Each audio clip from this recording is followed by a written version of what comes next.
for staying with us this morning. We appreciate it. Well, Nigeria continues to evolve, particularly on the political landscape, whether it's within political parties themselves or beyond.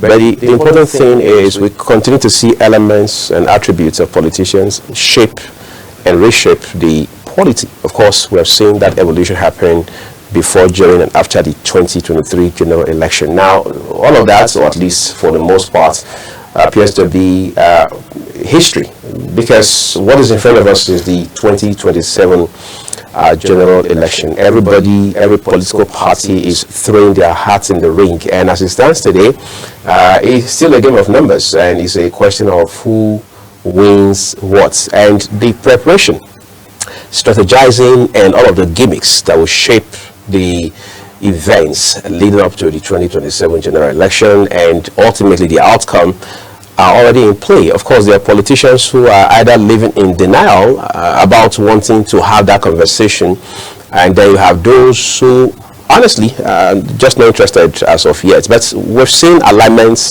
and realignments across political parties. We've seen the ruling All Progressives Congress, for example, making frantic efforts to establish itself as the leading party in this country. We've seen the PDP also reminding Nigerians of where they had been as a political entity between 1999, well, some say 1998 anyway, till 2015, when former President Goodluck Jonathan left office. And then you have the Labour Party also now saying that whatever gains we recorded from 2022 into the general election in 2023, we want to make sure we consolidate on it and expand.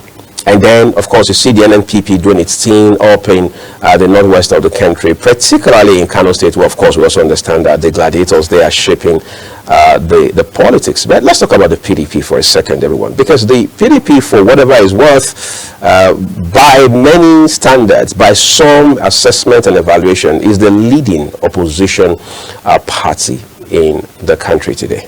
And as such, those who follow politics, those who are interested in the outcome of our electoral processes, want to see what the PDP, beyond what it had done in the past, will bring to the table going into 2027. Now, the question, quite frankly, is the PDP ready for that conversation, for a party that now looks like a house divided against itself? We're joined this morning by someone who is not just a card-carrying member of the party, but a chieftain of the leading opposition party, the People's Democratic Party. Is also an activist, talking about Daboikiabo Warmate. He's been here once about a month ago, but this second time around. I want to put this narrative on the road for you real quick. It's a pleasure to have you on the program. Thank you for having me. All right, great. I was talking with my friend, my colleague this morning on the program, and at the top of it, we're looking at the PDP, where it's coming from, some of the highlights of your party, and I didn't mention that it will appear one of the highlights of the internal problems of the PDP, correct me if I'm wrong, was maybe when former President Olusegun Obasanjo tore his membership card in public. That was not the time. Was it prior to that? Yeah, not really. Just like every family, every large family, PDP have its own fair share of interest wrangling, and that is what we have been experiencing, and that is permissible in a large family. So we don't really have crisis in PDP. It's just interest wrangling. So PDP is doing fairly well, but working towards doing better than what it is doing today. I want us to talk about some of the symptoms of what some people have now called the ailment of the PDP. Look at your national leadership structure. Let's never go into the chairmanship issue, Damagu issue. No, you should go to North Central. No, you should go to anywhere in the country, whatever. But let's talk about the Ayawo factor and the Okoye elements in your party. We've seen the litigation. We don't want to be prejudicial about this issue, but we're saying beyond, in an effort not to be prejudice, let's talk about the factors that usually would lead to this kind of situation. For example, you have Ayawo reporting for work in that capacity. You have Okoye also saying that I'm the one that the court has asked to go and resume work. Are we saying we're going to pretend about that and play the ostrich? No, the truth remains that, yes, Honorable Udokoye got a judgment at the appeal court in his favor. But Senator Anyanwu swiftly went to the appeal court to file for stay of execution and also appeal the judgment at the Supreme Court, the appeal court judgment at the Supreme Court. And on Monday, he was able to, or he was granted the stay of execution of the appeal court judgment. And that makes him the substantive secretary, national secretary of our great party.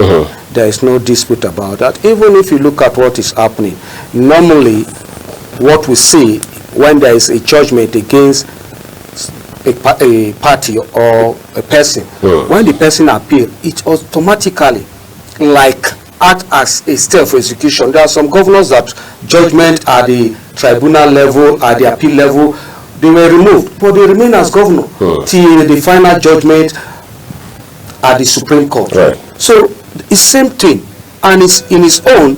He even went as far as, filing for stay of execution, and it was granted. So there is no dispute about that, but trust politicians, and most especially the desperate ones. They will do everything to twist the law. Does the PDP have desperate politicians, given what we are seeing all of these jobs? Every party has, and we have our fair share of those kind of politicians. Okay, let's turn to Rivers State, for example. Maybe for a second, let's take a break from the national conversation of the PDP. The chairman of the Rivers State PDP was removed from office. That was not a Tea Party, was it? It was a Tea Party. And let me say that. Let me give you the breakdown. You see, July 17th or so, Justice Subere Biambo from the Rivers State High Court gave an injunction, interim injunction, restraining PDP from conducting World Local Government and State Congress. Then on the 23rd of that same July 2024, PDP, under the present leadership, Honorable Aaron Chukwuemeka, went to the Federal High Court of Abuja, secured an injunction that directed PDP National to conduct the Congress, and nobody should interfere with that, restrain DSS, INF from interfering, rather support the process for the conduct of the Congress. It was Honorable Justice Peter Lufa that presided over that judgment or ruling. After that, on the 26th or so, or 25th, Honorable Justice Charles Wally gave an order. Now, the thing is that he gave an order without the parties knowing, being informed. On a Friday, they gave a judgment. Saturday was the Congress. They didn't communicate to the party till the Congress was conducted. After the Congress, look at what Congress was conducted, the party quickly got wind of the injunction, went to same court, and the judge, Sinedai, postponed the case. After that, the party conducted local government election, local government congress, state congress. Yesterday, on the 13th of January 2025, we now saw a court order or judgment restraining Honorable Aaron Chukwuemeka and other state executive, local government executive of the 23 local government in Rivers State and the ward 312 wards in Rivers State not to parade themselves as excuse that they are not properly elected. And it's quite unfortunate that judges will give such orders. I will say why I'm saying so. Now, on the 20th of September 2023, a case was instituted by the former Rivers State PDP chairman, Ambassador Desmond Akao, between Desmond Akao versus PDP and two others. The case file was marked FHC/Abuja/112/2023. In that case, Honorable Justice Inyang Ekwa gave a ruling that the National Legal Advisor based on section 46(1) of PDP constitution, should not interfere with the duties of the state legal advisors, that they have the authority and power to institute a case as it regards their state. Following that, Justice, there was a case also filed at the Federal High Court, Port Harcourt Division. Justice, Honorable Justice Stephen Palm was at Federal High Court 4, was the one that started handling the case. They moved it to Honorable Justice Mohammed Bele, held the case, and in Mohammed's ruling, judgment, he said, he repeated what Honorable Justice Enyang ruled in 2023. He said the PDP state legal advisor has the right to brief a lawyer to represent it without the federal legal national legal advisor. But what happened, from information we gathered, was that the national legal advisor, in his perpetual habit of deceiving the governor to milk the Rivers State governor, assigned the case to one Mr. Femi to represent PDP without the knowledge of the entire PDP state ESCO, without the knowledge of the legal advisor who, by section 46(1) and by the judgment or ruling of Justice Enyang in September 2023 and Justice Justice Mohammed Ibele, the legal advisor was not aware that such a case was instituted in Rivers State, and Mr. Femi, assigned by the national legal advisor, went there to represent the party and concur with almost everything the other party, the appellate party, filed. Where, for crying out loud, where is such thing done? There is a judgment. There is a judgment, two judgments. And the national legal advisor, in abusing of his office, went as far as representing the party without the knowledge of the state that is directly involved. It is not done anywhere. And let me also point out something, that a federal high court has given a judgment that the Congress should be conducted, and the Congress was conducted in line, in consonance with the PDP guidelines for congresses, with the PDP constitution, and with the PDP electoral act as amended 2022. So there is no flaw. The chairman, one of the Congress committee chairman, the governor of Enugu State, stated it clear that the Congress was conducted in line, in consonance with the PDP constitution guideline and all extant laws. But these people, once the aggrieved some members of the party went to the court to say that there was no Congress, and how would a judge give an order that people that came, they said two lawyers came and said the Congress was not conducted, and one Femi went and represented the party without the state. It's a kangaroo judgment, and it cannot stand. And why I say it cannot stand, it's a superior judgment. If there is, you cannot tell me, look at part 5, chapter 5, part 1, section 7 of the Nigerian Constitution. You will see there that after the Supreme Court, it is the appeal court. After the appeal court, it is the Federal High Court. After the Federal High Court is the National Industrial Court. After that, State High Court. Now, how will a judgment given by a State High Court supersede that of the Federal High Court? It's not done. In a case where both the State and the Federal High Court have jurisdiction, it's unheard of. So if you are not comfortable, the governor was not comfortable with the Federal High Court judgment, he would have gone on appeal to the appeal court. There is already an appeal by the Aaron-led PDP in Rivers State at the appeal level for a judgment they did not like.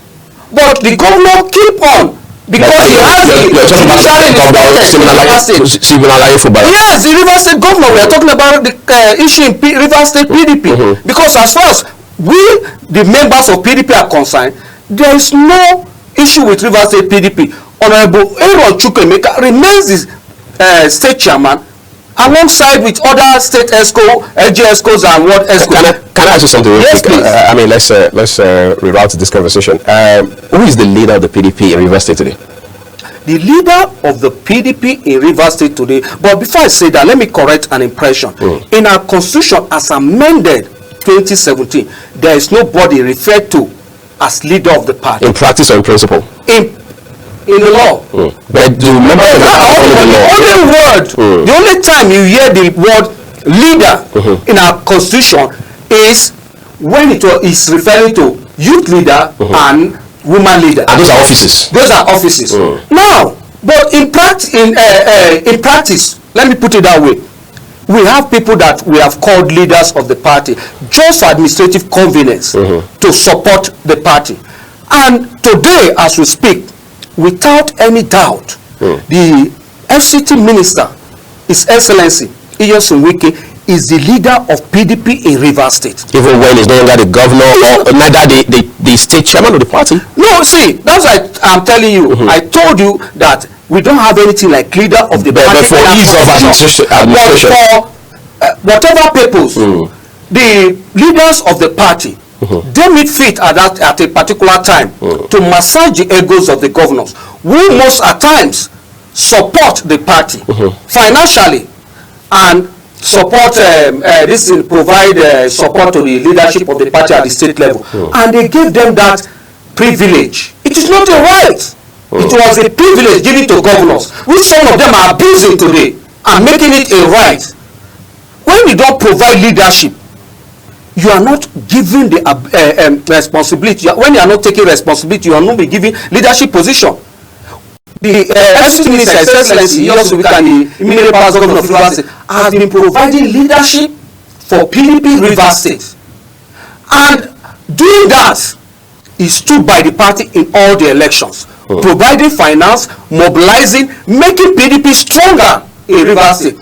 And because somebody came in as governor, who he was majorly instrumental, God using him instrumental to his emergence, came and said he wants to be the leader of the party when you have not provided, taking responsibility, number one. And you want to provide leadership. How do you provide leadership without taking responsibility? It's not possible.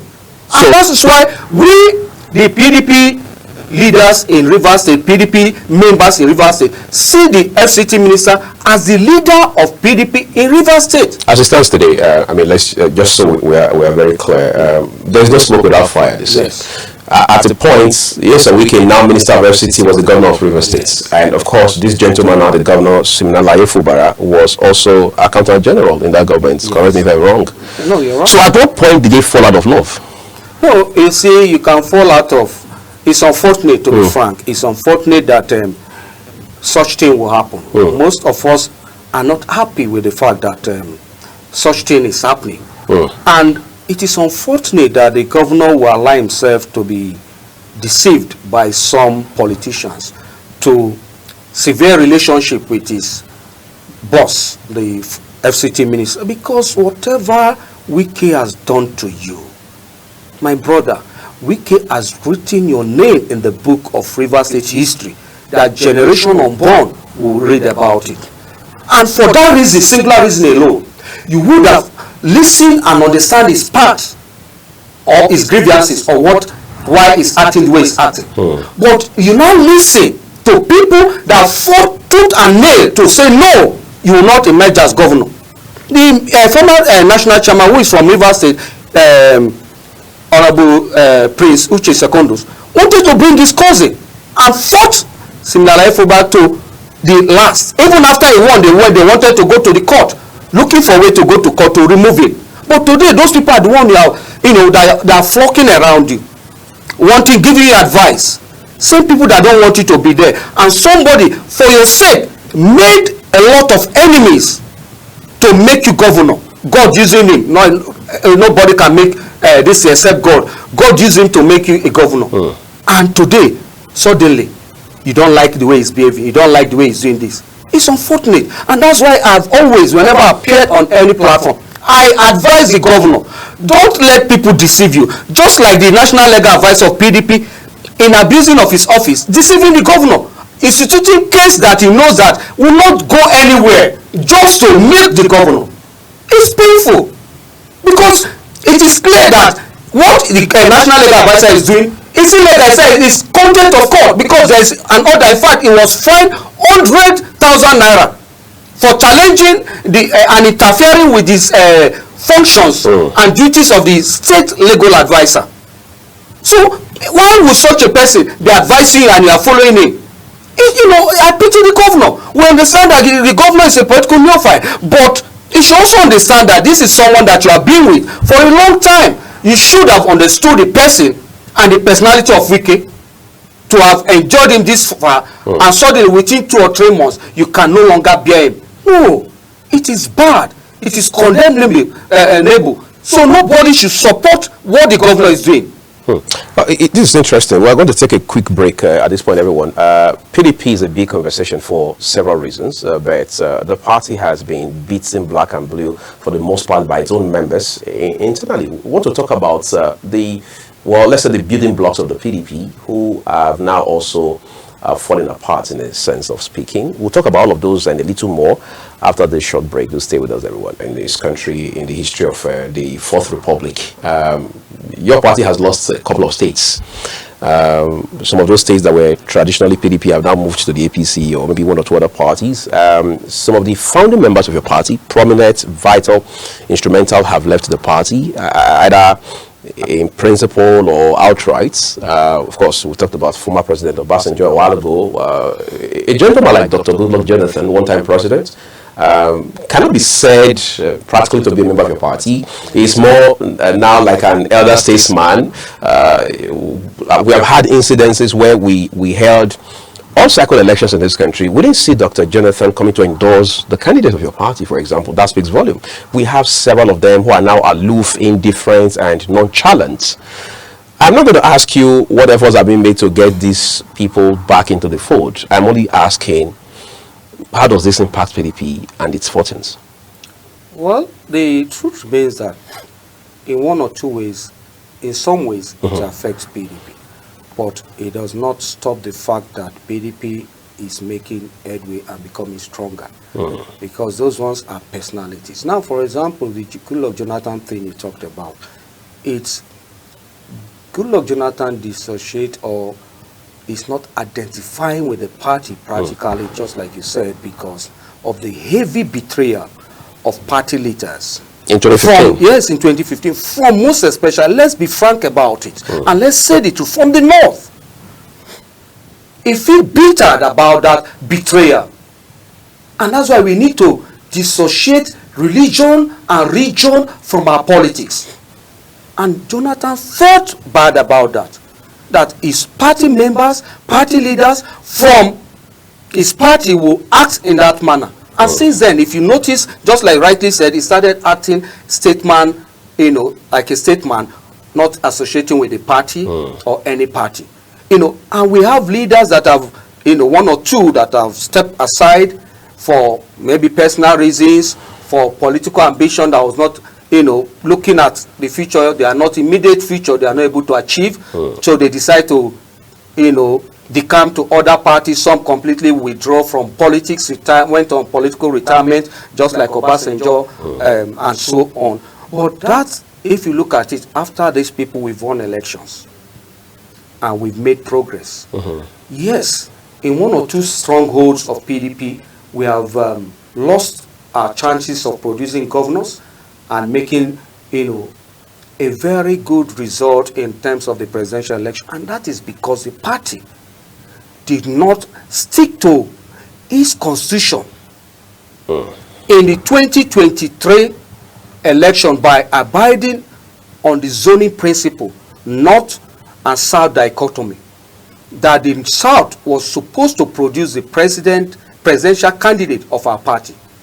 But some persons felt it is their right to be candidate of the party, and because of that did all they could to make sure that the candidate, the ticket was thrown open.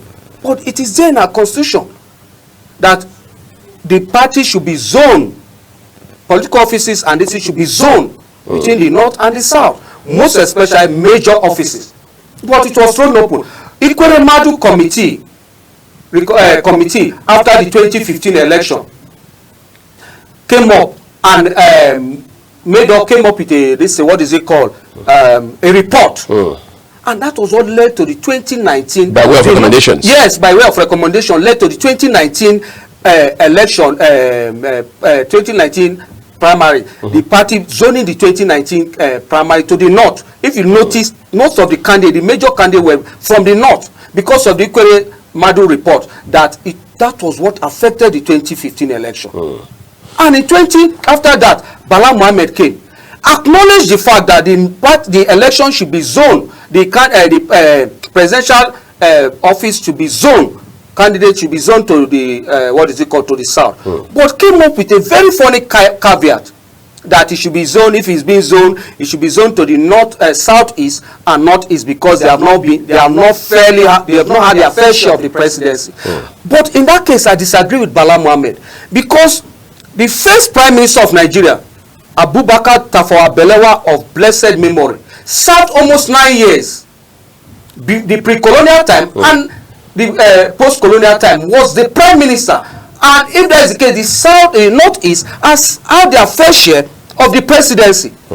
Based on that, he said, they should throw the ticket open, since they cannot just zone it to the northeast and the southeast. They should throw the ticket open. That was what led to what we are facing today. Adibe, just like the Ikwere Madu committee panel, gave their report and said it should be zoned to the north. The sentiment and the pulse of the people is that the ticket should be zoned to the north. If Bala Mohammed have done that, the Bauchi State government, the governor of the PDP, the chairman of the PDP Governors Forum had done that, the 2023 election would have been peaceful. 2022 PDP convention would have been peaceful, and today we will not have this interest wrangling that is tormenting the party presently. So that is where it started from. Let's talk about something else. There have been rumors, as they say, with what was said with politicians, rumors always become the reality at some point. That some governors about leaving your party, maybe chief amongst them is Governor Sheriff Oborewori of Delta State. Of course, he has come to speak against that. His aides have debunked again, but we're saying this debunking again and again, and then the suspicion and the rumors become the facts at the end of the day. From where you sit and what you know, being an insider, is there any chance there are some desperate politicians, regardless of how highly placed they are, who are likely going to leave your party between now and election day 2027? No, I don't think so. I don't think so, because they know that Nigerians are yearning for PDP to come to power. And that's why Nigerians are very much concerned with the interest wrangling in the party, and are pleading with PDP leaders and elders to see how to resolve the interest wrangling in the party, which the present national chairman, His Excellency Ambassador Umahilia Damagu, is working on seriously, commendably too, to ensure that the party, which he has stabilized, continue to be at that state. Not everyone will like you, and we're in a platform whereby interest is the key thing. Everybody out to project their interest. So things like this are expected. And that's why we want to urge Nigerians to keep faith with PDP, that PDP will not fail them. Our interest wrangling will be resolved soonest, and we'll come up with credible candidate to present to them for the 2027 general election that will bring them out of this pain and subjugation, economic subjugation they are going through right now. What's the possibility that the PDP, your party, will survive the storm it's in if they rank up, particularly between two elephants? I used that term advisedly. Former Vice President Atiku Abubakar and former Governor of River State, Nyesom Wike, resolved. No, you see, PDP has faced a lot of challenges. But not this bad, I guess. No. Even us, we have had a time that they see our secretariat. So it's worse than this. We came out of it. We have two factions. Now we don't have any faction. Then we have two factions. The Alumadu Sheriff and the Makrafi faction. Their excellencies. So we have not, it's not that, this case is not as bad as that one. We have this issue. So definitely we'll resolve it. Just like Todi says, interest. Atiku is projecting his interest because he still have interest in the 2027 presidential election with what we are seeing, his body language. But leaders are talking to him to tell him that, for crying out loud, let the South have their remaining 4 years from 2027 to 2031. It will be the fair deal. So that is just it. It's interest wrangling, and it will be resolved. That is the truth. We will always resolve our issues just like we've always done, and we'll move forward with it. Let's wrap it up. So persons don't seem to share that sentiment for apparent reasons. For example, elections held in Edo State recently, where of course the APC carried the day, and your party at that time, as they say, de facto leadership under former Governor Obaseki, of course, Aswe Godalo, a bright candidate as it was, being your party flag bearer, were not impressed with the outcome of the election. But the important thing was that the APC won that election. As of today, I mean, I spoke with people in your party. I spoke with someone from your party whose mother is a strong supporter, strong member, foot soldier for the PDP in Edo State. What she told me was, well, a lot of PDP members in Edo State had to just stay aloof to allow the APC win. They didn't necessarily work for the APC, but they had to allow the APC win to, as we say on the street, Pepe, former Governor Gordon Obaseki, not necessarily Dr. Aswe Odalo. So when you have a bunch of people like that, which is a strong base, whether you like it or not, I would say we will pretend and act as though, I mean, just feign ignorance, like it will not have its own backlash on the PDP, now or later? No, you see, I used to tell people when we were discussing, and I told them, I said, PDP did not lose the Edo State governorship election. We were rigged out? PDP, Godalo did not lose the election. One, we were rigged out. Two, what is it called? Obaseki was one that lost the election. Because there were a lot of issues surrounding Obaseki, which he did not address, that affected, snowballed into affecting the party and the candidate. And that's why we always caution our leaders that your action and inaction has its effect on the party and whichever candidate the party presents. I don't want to mention the issues, but we know it was they are in the public domain. A lot of issues surrounding Obaseki that led to members and indigenes of Edolites getting angry with the person of Obaseki, but not the party. The person of Obaseki, not with the candidate Godalo. So that is just the issue. And some of them stay aloof, not all, because that's why I said they rigged the election. Not all, because if all stayed back, we wouldn't have won the election. Or they wouldn't have been able to rig us the way they did. Or some did. You understand? So that's why we had that experience. But I will tell you for a fact that that will not affect our future election, because the person they have the grievances with is no longer there. And same thing at the national, that the party definitely will have one or two people that are not happy, and those people will express themselves, but that doesn't mean the party will not make progress. There are people that have decamped from the party. There are like, I'll give you an example. I just saw a letter. The former governor of Sokoto State, Bafra, has resigned from the party. And in doing my research, I discovered that because in the process, in the scramble for power or the structure of Sokoto State, he lost out to Tambo or so. That's why he left the party. So looking at that, you see that some people are not living out of principle or love for their people, but because of their selfish interest. So you will not blame that on the party. You will not blame that on the party or whoever that is presiding over the party at that material time. That is the thing. Let's say, I mean, I thought we should wrap this up, but a few more questions are popping up and they're vital. With the benefit of hindsight now, I mean, when you look over your shoulder today, do you think, still talking about those states, someone like former Governor Gordon Obaseki should have been given what I'd like to call the Jonah treatment? That is, insulate him from that campaign process, from the brand and all of that. Because I've spoken with senior members of your party, many of them very influential, who are now saying that what the PDP should have done at that material time was to insulate, I mean, if possible, just de-alienate Obaseki from the campaign, because they think now that Obaseki was demarketing the brand to be known as Aswe. Is that what you should have done as a party? Yes, to some extent, not totally, because he's the governor of the party, is the governor of the state, and he's from our party. So it will be, people will give other interpretation to that. So why is the governor not throwing his weight behind him? Weight behind him, you understand? But the extent to which he went made some leaders scared that it will control him totally.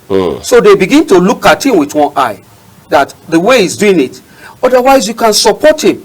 Just like you said, that did a lot of damage and demarketed our candidate. To be frank, just like what I would say our MPS, the National Public Secretary, is doing, abusing his office, is demarketing the party. Instead of him to be the image maker of the party as enshrined in our constitution, he's becoming the image destroyer of our party by making comments without NWC meeting. You make comment without the knowledge of the chairman. Meanwhile, if you look at section 31, section 35, 1D or so, there it is expressly clear. That's in your constitution. In my constitution, PDP constitution, there it is expressly clear that it is the national chairman.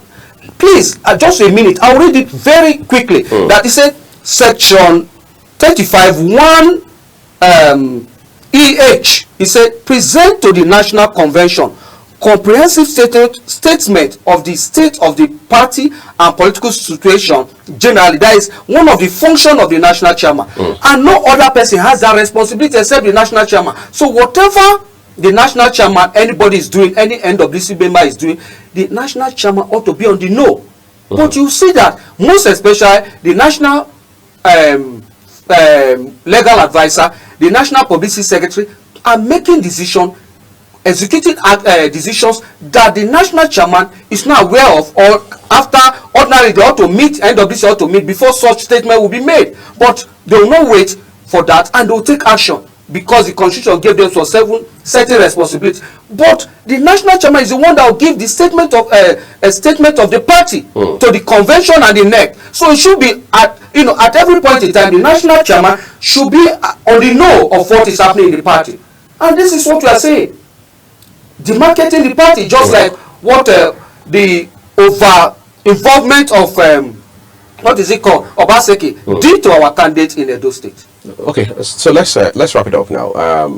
Your party, I mean, some of the senior members in your party are now saying that the APC wants to, as it were, do some sort of cannibalization of your party. They say the APC wants to have an extension of itself inside the PDP. Therefore, it's engineering some members, even at the very senior level within your party, to weaken your party into the 2027 general election. Was that what the PDP was also doing to the opposition when they were in office between 1999 and 2015? Well, the PDP will not need to do that because the PDP was very popular and is still very popular. And you think the APC is not? No, the APC is not, and that's why they are doing that. And I will not blame them because it's expected of it's scramble for power. So whatever strategy they want to use, they will use to subjugate you. So what PDP should do, and what the PDP should do, is that they should also come up with strategy to mitigate the APC strategy to have infiltrators in their party. That is it. We should say no when we see them, we identify them, we expel them or suspend them or query their actions and inactions. That is it. But we cannot come and be blaming or always come to blame APC is interfering. They will interfere. They say it or not. They want to weaken you to make sure that they become strong because they are not popular. You are popular. Your brand, your name is an household name in every family in Nigeria. So they want to fight you. So what you should do is to work and bring your hearts together and make sure that you are strong to counter whatever plans they have against PDP. And that's what the acting national chairman is doing. Coming up, it's not making noise, but behind the camera, a lot of actions to ensure that PDP is stronger. Even the opposition within the PDP, the other interest groups are acknowledging it, but they don't come to the public to acknowledge it because maybe its actions are not favorably disposed to their interests. So they will not come up to say it. But they know that compared when he took over and before he took over after the general election, you see that he was able to stabilize the party to a large extent. But giving him the support to conclude the process is what is making some leaders, because of their interest and all, is because of 2027 politics that is making them to do whatever they are doing that seems as if PDP is having crisis. Okay, we can only hope that your party will sustain that stability you say Ambassador Damagu has brought into the party, because more than ever before, you're going to need that now and going into the 2027 general election.